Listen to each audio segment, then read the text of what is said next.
Singh.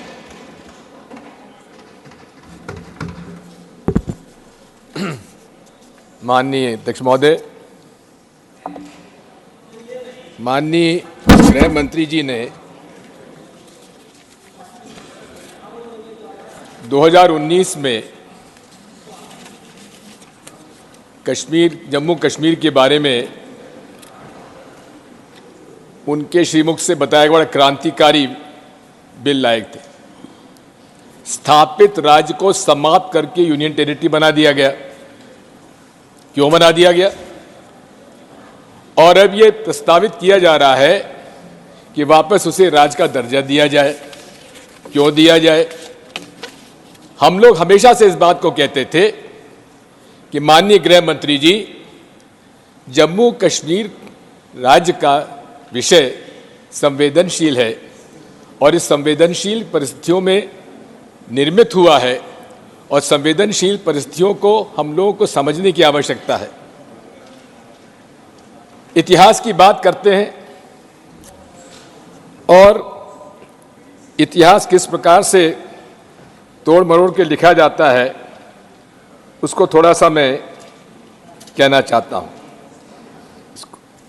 Quotation है historian का, EH का। History consists of corpus of ascertained facts.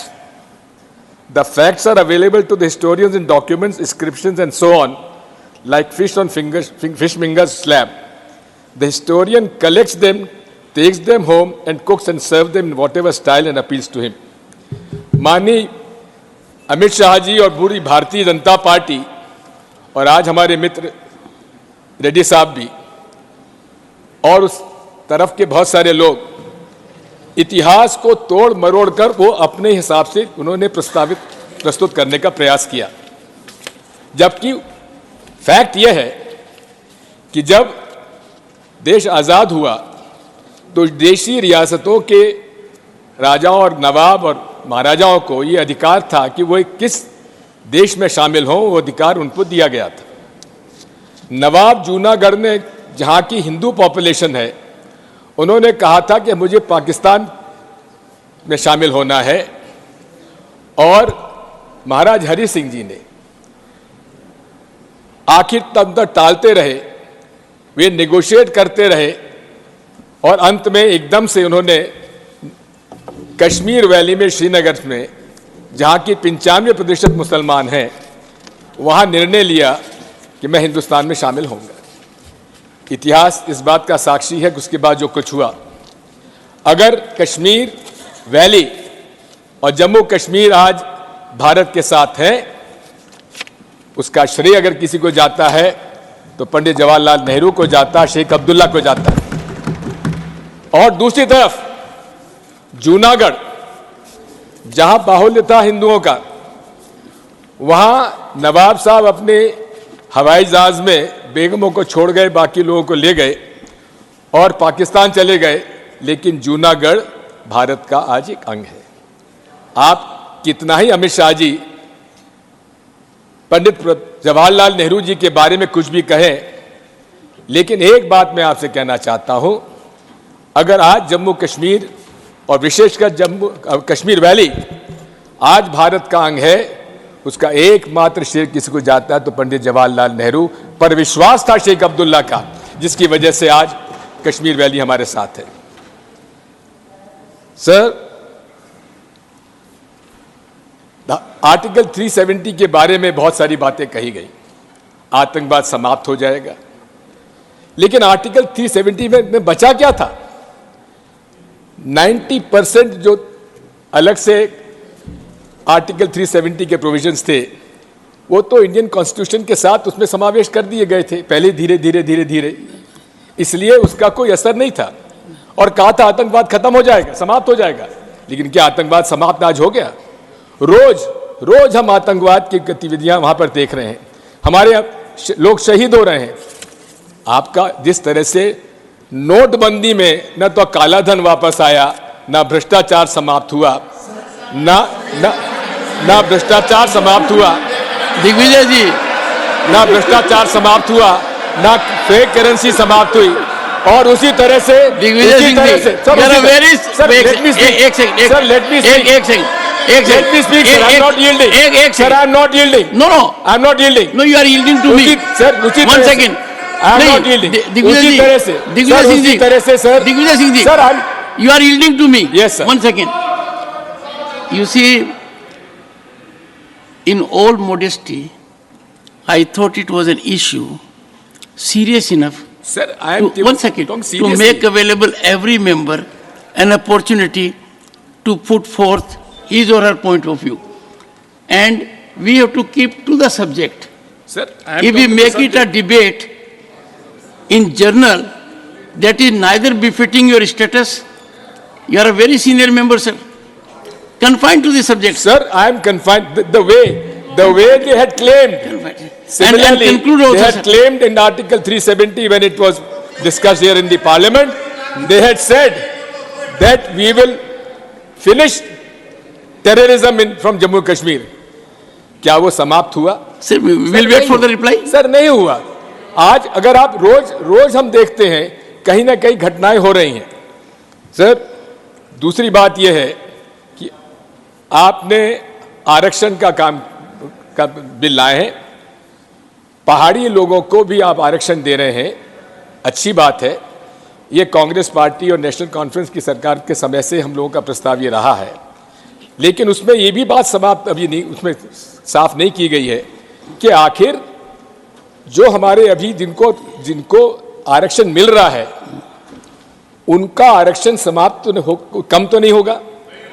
इसी के साथ साथ हम ये भी उनसे चाहते हैं कि उन्होंने बिल में ये बताया नहीं है कि कितनी संख्या में इतने पहाड़ी लोगों को और दिया जाएगा, कितना प्रतिशत दिया जाएगा, इसका कोई स्पष्टीकरण उन्होंने नहीं दिया है. सर मैं आपसे कहना चाहता हूं कि आज जम्मू कश्मीर के विशेषकर जम्मू कश्मीर लोगों का मेरे भी कई लोग वहाँ पर रिश्तेदार हैं, जितेंद्र सिंह जी इस बात के नहीं होंगे तो बता देंगे. वहाँ पर आज इतनी नाराज़ी है कि जिन लोगों को लोकल लोगों को नौकरियाँ मिलती थी वो आज नौकरियाँ नहीं मिल रही हैं. ठेकेदार बाहर के प्रदेशों से आ रहे हैं, मैं नहीं कहूँगा कहाँ से आ रहे हैं. लोकल लोगों को आज कोई अधिकार वहाँ नहीं बचा है. मैं आपसे अनुरोध करना चाहता हूँ कि ये हालांकि जो रिजर्वेशन का बिल है इसको तो हम समर्थन करते हैं क्योंकि हम लोगों का ही पुराना प्रस्ताव था, लेकिन उसमें क्लैरिटी की आवश्यकता है. आज 4 साल हो गए आपने कॉन्स्टिट्यूशन अमेंडमेंट किया और उस समय इस हाउस में जम्मू कश्मीर का एक भी प्रतिनिधि नहीं था. हालांकि आप उठ के कुछ कहेंगे, लेकिन सबसे बड़ी बात है तब जम्मू कश्मीर की असेंबली नहीं थी, जबकि कॉन्स्टिट्यूशन अमेंडमेंट के अंदर ये प्रावधान था कि स्टेट असेंबलीज का भी उसमें समर्थन आना चाहिए. थैंक यू सर यू से thank you. I say I am grateful, sir. Conclude. I am grateful, sir. So you are supporting me. I am extremely grateful. No, I am not supporting you, sir. Sir, the point I am telling as a matter of fact, Divyajit Singh ji, what you are saying me, I am baffled. Thank you, sir. As a lawyer, yes, with some knowledge of law and yes, constitution, sir, I am not a lawyer, unfortunately. Therefore, I can appreciate. Thank you, sir. You are on a tangent, not in the right perspective. Sir, what is this, sir? Sir, I am saying, sir, that please this conclude. was unconstitutional, and still we accepted the fact. Although the Honorable Supreme Court has held it valid, we have Yes. nothing to comment on that. Yes. So the point I am trying to make is, मैं आपसे अनुरोध कर रहा हूं कि जम्मू कश्मीर का मसला जितना संवेदनशील है उतनी संवेदनशीलता इस माननीय मोदी जी की सरकार ने उसको प्रदर्शित नहीं किया है. वहां एक तंत्र राज चला हुआ है, वहां के लोगों के कोई राय मशवरा लिया नहीं जा रहा है. बाहर से अलग अलग स्टेट के काडर के अफसरों को लाया जा रहा है, उनसे मनचाहे निर्णय कराए जा रहे हैं और वहाँ के जम्मू कश्मीर के चाहे हिंदू हो चाहे मुसलमान हो जो भी हो, वहाँ के बाशिंदे जितने भी हैं उनके भावनाओं को साफ तिरस्कार किया जा रहा है. 4 साल से वहाँ कोई असेंबली नहीं है, केवल माननीय राज्यपाल महोदय उसमें काम कर रहे हैं. मैं उनकी भी प्रशंसा करूंगा, उन्होंने बड़ा मुश्किल में काम किया है, लेकिन साथ में संवेदनशील राज्य की असंवेदनशील तरीके से उसका कानून लाए हैं और वहां का प्रशासन जो है, शासन जो है, बाहरी ताकतों के माध्यम से चलाया जा रहा है। वहां के लोगों को, वहां के बाहरी ताकतें मतलब outside the state, outside the state, और वहां के लोकल लोगों का कोई पार्टिसिपेशन उसमें नहीं है। इसलिए मैं सारी बातें आपके सामने रखना चाहता था। बहुत बहुत धन्यवाद। और चुनाव तारीख भी तत्काल इनको लागू उसको करना चाहिए, क्योंकि डिलिमिटेशन के अंदर जो भी हुआ, एक तरफा काम हुआ है, वहां के आपके हर पार्टी के लोगों से भी संपर्क आपका है कि नहीं, मैं नहीं जानता। Leader of the house. और दूसरा ही नहीं सर, ये भी बात समझ लीजिए, पीडीपी के नेता महबूबा जी को आज हाउस अरेस्ट करने का क्या कारण है? ऑनरेबल होम मिनिस्टर, ये खड़ा हुआ हूं, सुबह एलजी साहब ने स्पष्टता कर ली है, वो जहां जाना चाहे हम सिक्योरिटी भी देंगे, जा सकती है। अब जबरदस्ती कोई बाहर नहीं ले जा सकता, कोई हाउस अरेस्ट नहीं हुआ है, मैं रिकॉर्ड पर कहना चाहता हूं। Leader of the house, leader sir, ये मेरी सर, ये तो बड़ा गलत आरोप है। ये दिग्विजय सिंह जी, इसको ये कोई पर्सनल ऑब्जर्वेशन एंड प्रेजुडिशियल। महबूबा जी की पुत्री ने अपना वीडियो वायरल किया है। जैसे होते हैं वैसे बात। Leader of the house. माननीय अध्यक्ष जी, मैं एक स्पष्टीकरण चाहता हूं माननीय दिग्विजय जी से। इन्होंने अभी अभी अपने वक्तव्य में एक बात कही कि बाहर के लोग आके यहाँ काम करते हैं और लोकल लोगों को काम नहीं मिल रहा है।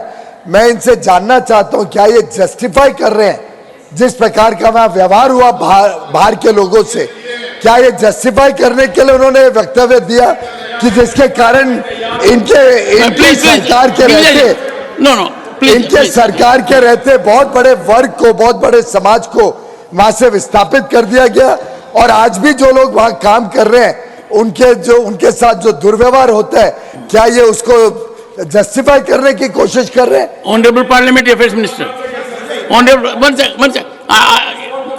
I would wait for a minute.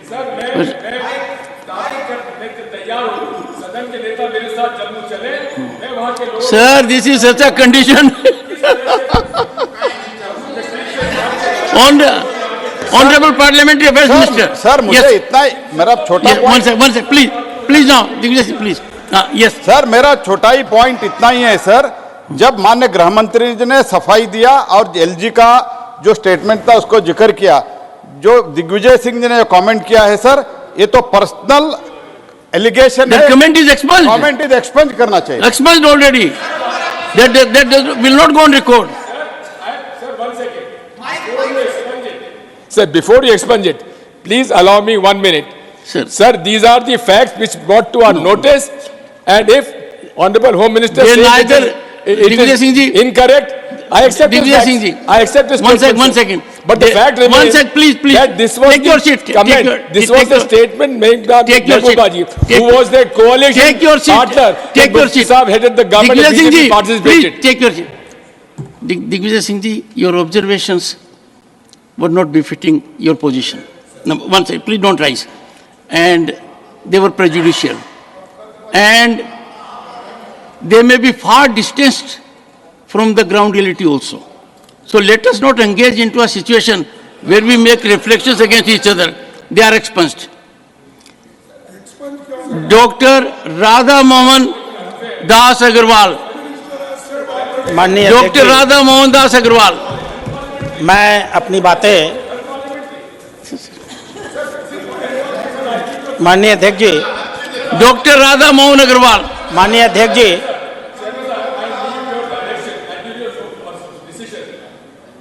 said, sir, you will have a decision. Was it unparliamentary? Yes, you will have a decision. Sir, and you will, sir. If whatever I said, I can tell you, I can assure you, know from you in writing. I can assure you, I have decided already 3 matters, 2 of them being raised by leader of the opposition. I will give my ruling on this. If someone were to tell me that this is moon, well, I will not accept it.